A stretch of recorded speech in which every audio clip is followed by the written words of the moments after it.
नमस्ते, मैं हूं संजय दीक्षित और आप देख रहे हैं दी जयपुर डायलॉग्स।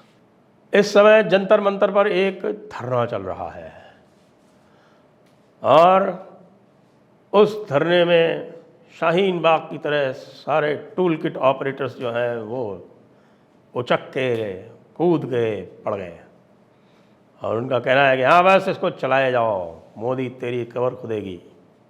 ये नारा तो अब पुराना हो गया। अब तो कह रहे हैं कि साहब, नरेश टिकैत साहब बोल रहे थे कि कत्लेआम होगा। और तो और इन ज़मीन से जुड़े खिलाड़ियों के साथ ज़मीन के सबसे बड़े खिलाड़ी मिलने भी पहुंच गए, यानी रॉबर्ट वाड्रा साहब तक पहुंच गए। अब रॉबर्ट वाड्रा साहब इन खिलाड़ियों के साथ क्या कर रहे हैं मैं नहीं समझ पा रहा। जब हमने आपसे पिछली बार बात करी थी तब तक तो प्रियंका गांधी ही पहुंची थी, अब तो रॉबर्ट वाड्रा भी पहुंच गए और रॉबर्ट वाड्रा के पहुंचने के साथ साथ अब हमारे सिद्धू साहब भी पहुंच गए। यानी कि आप देखिए कि इस पूरे प्रकरण में हर तरह का खलनायक भी है और जोकर भी पहुंच गया है। पूरी फिल्म बन रही है बहुत ज़बरदस्त। और पॉलिटिक्स का तो ये हाल है कि जो अब सामने खुलासे आ रहे हैं उनको यदि आप देख लें तो बिल्कुल आश्चर्यचकित हो जाएंगे कि हो क्या रहा है। अब आप ये देखिए कि जो समिति बनी थी, उस समिति की जो रिपोर्ट आनी थी, पता ये चला है कि उस समिति में एक सदस्य ऐसा था जो समिति की सारी कार्रवाई इन पहलवानों को लीक कर रहा था।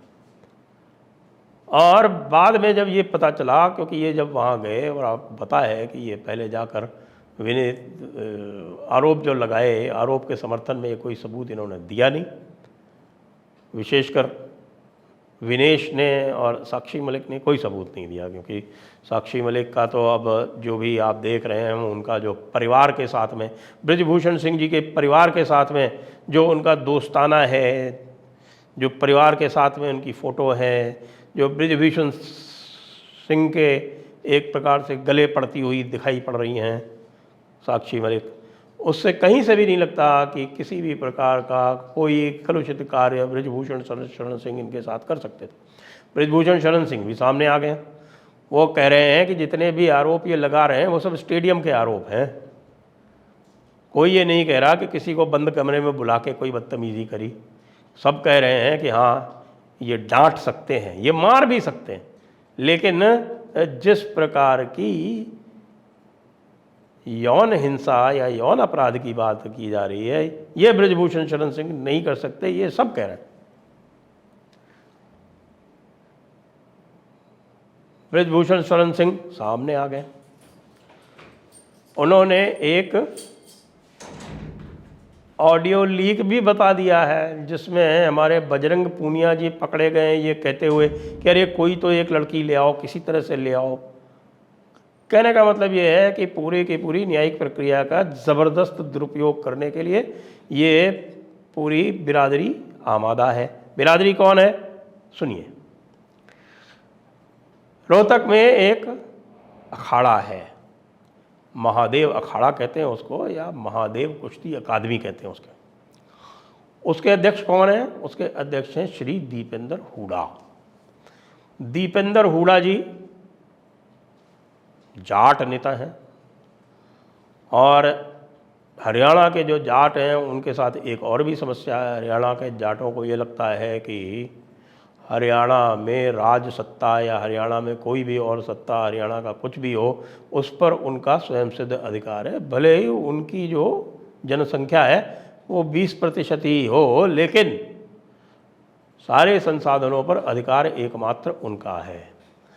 अब पिछले 2 बार से इस धारणा को जो जनता त्रस्त थी इनसे, उन सब उस पूरी त्रस्त जनता ने इनके साथ एक बार समवेत खड़े होके धूल चटा दी और ये बता दिया कि ये जो जाट पॉलिटिक्स है, जो जाट राजनीति है, जो जाट वर्चस्व वाली राजनीति है, वो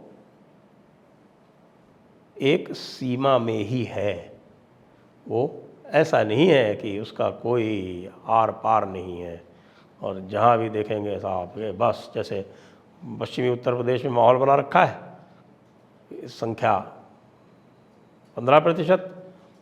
जाट बाहुल्य, अरे भाई इनसे अधिक बहुलता तो SC ST की है, तो SC ST बाहुल्य क्यों नहीं?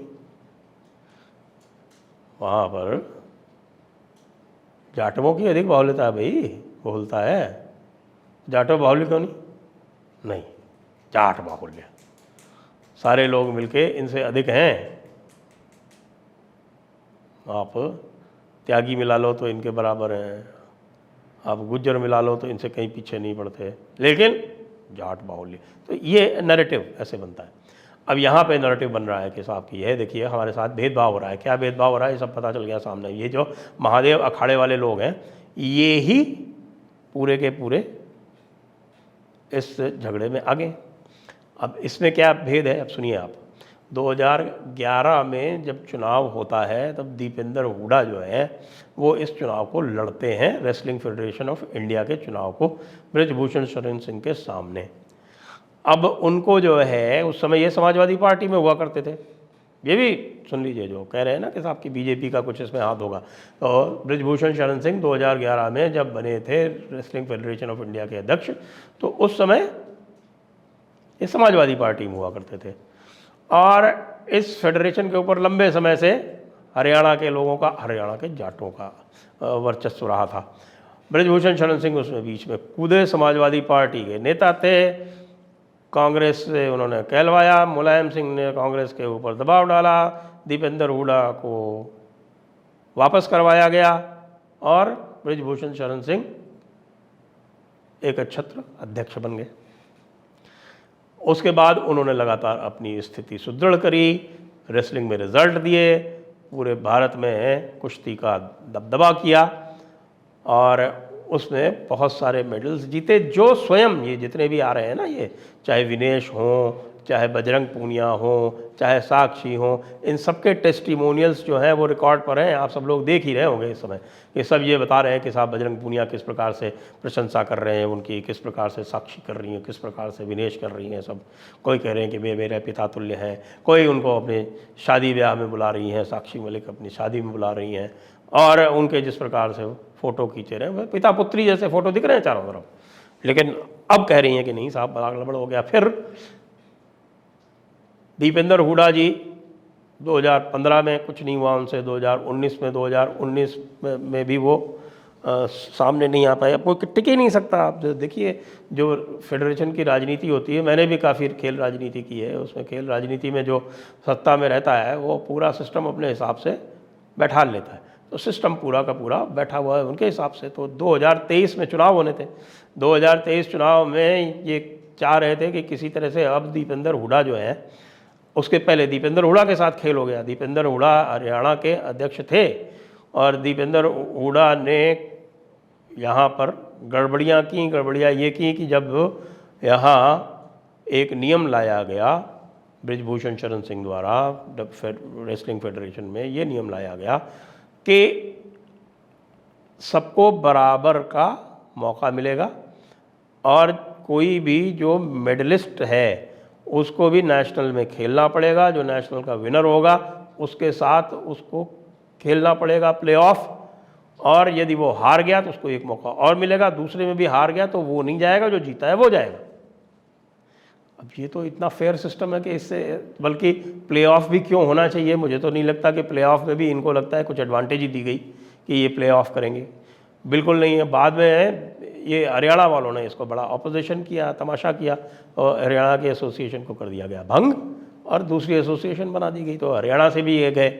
तो ये झगड़ा तो ये है कि कुश्ती की राजनीति में एक अखाड़े का, एक राजनेता का और उसका वर्चस्व समाप्त हो गया और उसने फिर जातिवाद का सहारा लेके कुछ अपनी जाति के लोगों को मिलाया, साथ में कुछ अपनी जाति के पहलवानों को इसलिए मिलाया क्योंकि उनको भी ये ग्रीवेंस हो गई थी कि अब वो डायरेक्टली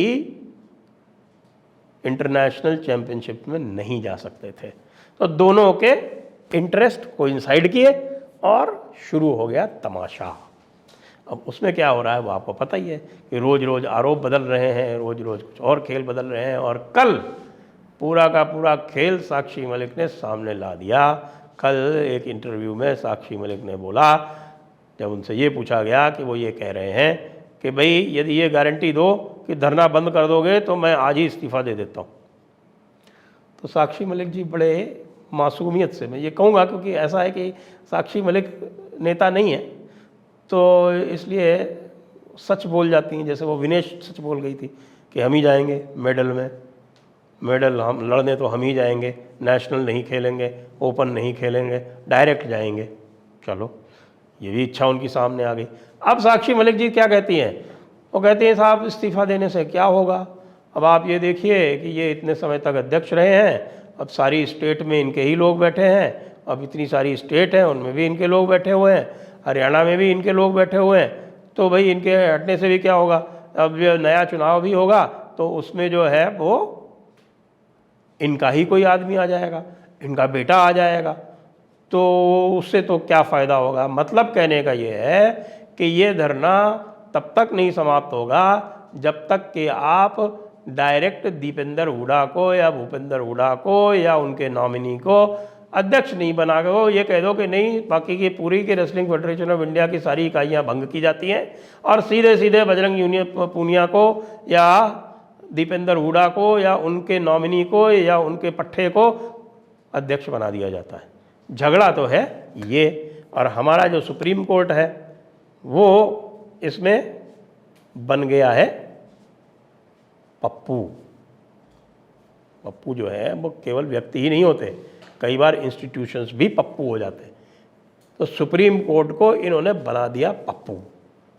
उन्होंने सोचा कि रे रे रे रे इतने बड़े खिलाड़ी आए हैं, इतने बड़े खिलाड़ी आए हैं, मेडलिस्ट आए हैं, तो ये तो जो है वो पता नहीं नैतिकता की प्रतिमूर्ति होंगे। भैया, खिलाड़ियों से जब तक साबका नहीं पड़ेगा ना तब तक नहीं जानोगे कि इनमें कितनी नैतिकता रहती है।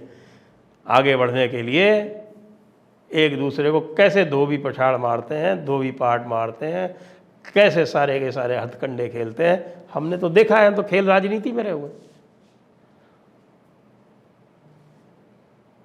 नरसिंह यादव, उसको बेचारे को उसके पता नहीं क्या खिला दिया धोखे से कि वो सुशील कुमार जिसको उसने हरा दिया था और वो जाके हाई कोर्ट से जीत के आया था कि नरसिंह यादव जाएगा खेलने इंटरनेशनल में, उसको डोपिंग में फंसवा दिया। यही लोग थे महादेव अखाड़ा। तो भैया ये जो कुश्ती है ये कुछ दूसरी तरह की चल रही है। ये खेल जो है ये बृजभूषण शरण सिंह के कुछ यौन अपराधों का नहीं है, ये दूसरी तरह की कुश्ती है और ये राजनीतिक कुश्ती है। इसको गहराई से समझिए। और अब इसमें राजनेता कूद पड़े हैं, सारे टूल किट वाले कूद पड़े हैं। कुछ दिनों में आप देखिएगा कि ये जो है शाहीन बाग नंबर 2 बनेगा और जिस प्रकार से हमारे अमित शाह जी इनको डील करते हैं ये चलता रहेगा 2024 चुनावों तक। जय हिंद, वंदे मातरम।